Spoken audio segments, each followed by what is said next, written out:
Guys, may simple smart money concept na naman akong ituturo sa inyo. Ito yung tinatawag nating FVG or Fair Value Gap.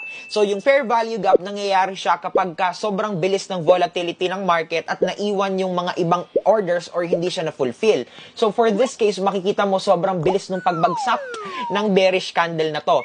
So, dahil sa sobrang bilis ng pagbagsak ng candle na yan, hindi lahat ng orders ay na-fill.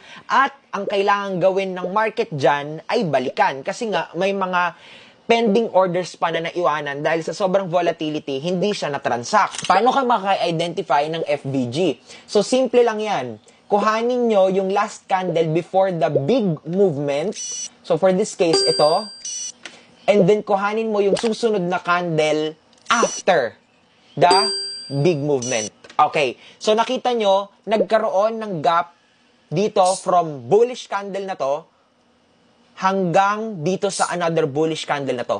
Ito yung gap na tinatawag natin na yon. Ito. So nakita nyo, kapag umakyat si market, dyan lang siya maglalaro sa mga areas na yan. And, am I right na dyan lang siya naglaro? After nung big drop na to, dito lang siya naglaro sa areas na to. Kasi yung movement na to, this signifies na finifill niya lahat ng orders na naiwan sa area na to. That's how FVG works.